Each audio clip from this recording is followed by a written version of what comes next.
There is a stereotype in the NBA, particularly in the NBA draft, that European players are more likely to be busts. There is a stereotype that the game from overseas does not translate to the NBA. These players tend to be less athletic than the average NBA player. Their games tend to be slower and more based on skill than power. And let's be honest, they tend to be white. But as of recently, with the Mavericks selecting Luka Doncic with the 3rd overall pick, that stereotype has been called into question. And because it's the off-season and nothing else is going on and I'm really struggling for video ideas, I decided to look into this. So let's look at how many European players are busts versus actually good. Rebound. Save. Absolutely incredibly with the acrobatic alley-oop.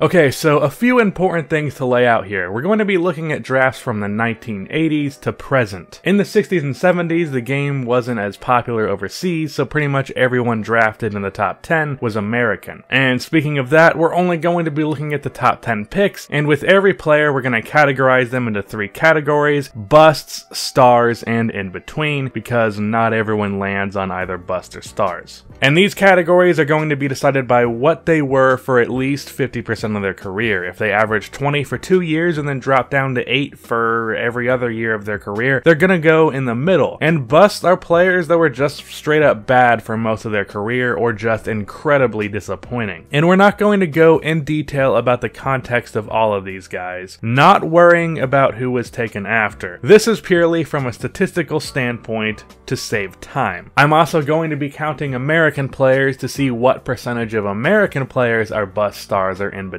in comparison. Also, when NBA fans refer to Euro players, they pretty much just mean overseas. People refer to Manu Ginobili as a Euro player, even though he comes from Argentina, which is in South America. So basically, if you're not from America or Africa, because that's not really a stereotype, so I'm not including that to qualify. No one thought that Joel Embiid or Hakeem were going to be busts because they came from African countries. Also, we're going to be bunching Canadians in with Americans because they are so similar. Also, players who played in college in America still count, because for whatever reason, that stereotype is still applied through that. I can tell you that firsthand with Lauri Markkanen. But players who were born in another country but played high school basketball in America do not qualify. So with that said, let's look at the drafts from the 80s. And one last thing, I'm going to be summarizing things by each decade to keep this quick. In the 80s, there were only 2 goddamn European players in the entire decade who didn't go to American schools. Detlef Schrempf is from Germany, but he went to high school in America, and Dominique Wilkins, oddly enough, is from France, but went to American high school. The 2 players that were drafted from overseas were Rick Smits and Ronnie Siscali. Smits was a power forward on the Pacers who averaged 17 and 7 in his prime and 15 and 6 for his career. He was a one-time All-Star, but overall, he was just an above-average player, so he goes in the in-between category, and Ronnie nearly averaged 15 and 10 for his career, but he was never an all-star, so he goes into the in-between category. So for the 2 Euro players, they are 100% in between. And for the Americans, 38 out of 98 were stars, 32 out of 98 were in between, and 28 out of 98 were busts. So 39% of Americans were stars, 33 were in between, and 28% were busts. Obviously, this is a very small sample size for the 80s, so you can't really use that to prove anything, so let's move on to the 90s.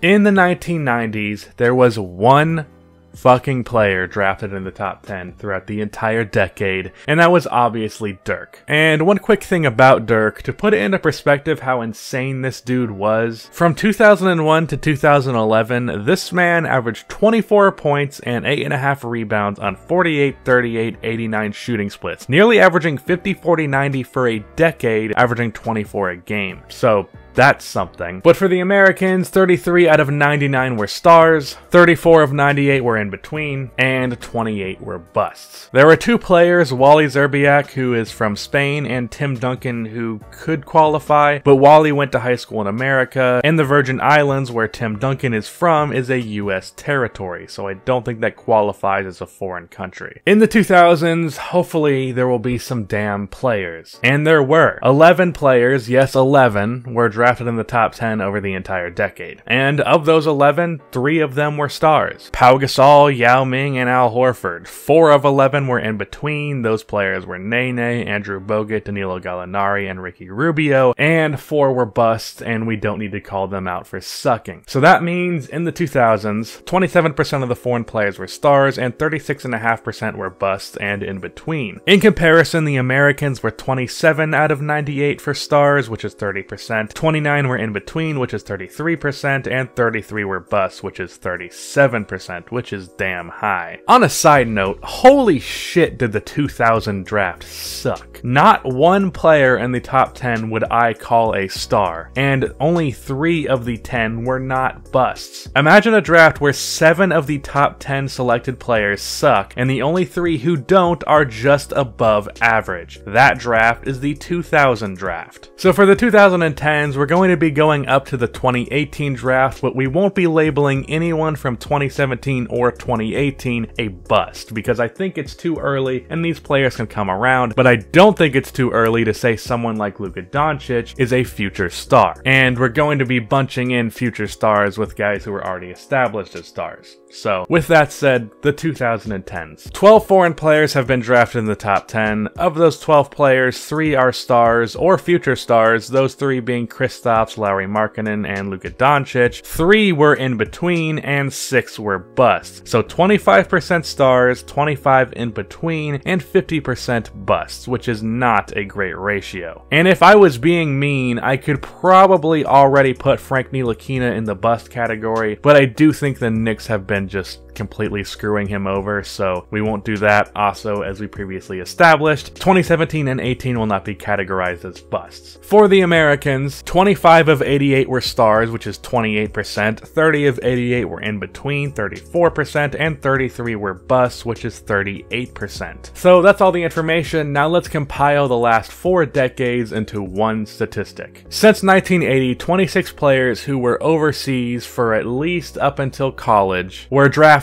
in the top 10 of that lottery. Of those 26, 7 were stars. Dirk Nowitzki, Pau Gasol, Yao Ming, Al Horford, Kristaps Porzingis, Lauri Markkanen, and Luka Doncic. That means 27% of foreign players were stars. 9 were in between, which is 35%, and that means 10 were busts, which is 38%. In comparison, 374 Americans were drafted. Of those 374, 128 were stars, which is 34%.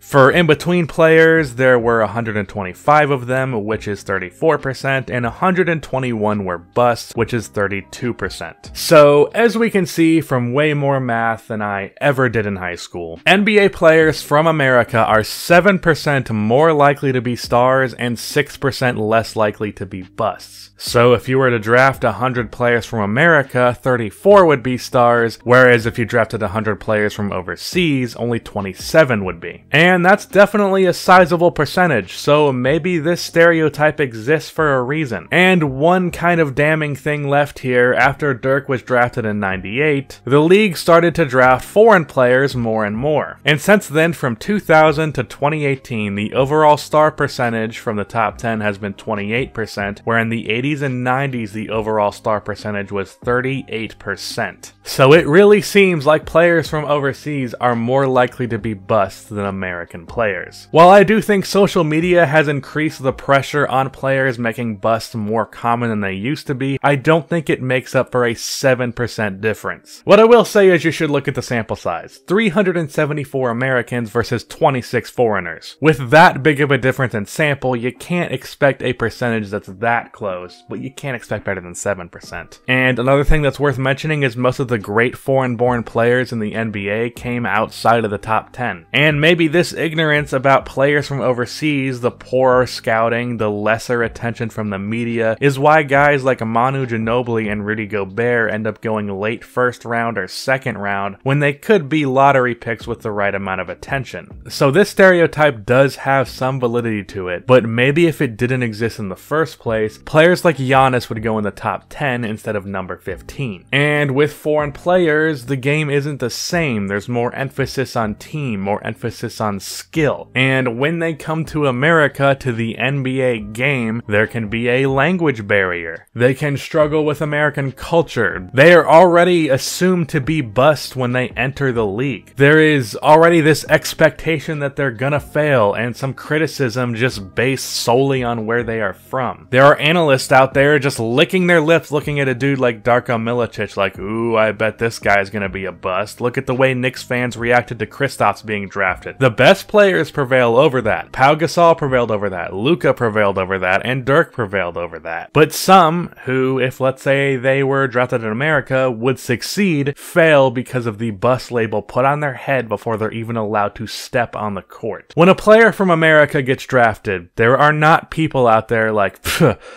fucking American, this guy's gonna be a bust. That doesn't exist. And that definitely has an impact. So even though I basically just confirmed that there is some validity to the Euro bust stereotype, perceptions shape reality. So maybe if this stereotype did not exist, the stereotype wouldn't be correct. I don't know, it's a weird paradox. Let me know if you think this proves anything, or if I just wasted a lot of time looking at the last 4 decades of NBA drafts. That's the end of this video. Please be sure to like and subscribe for more NBA content like this, and cue the outro music.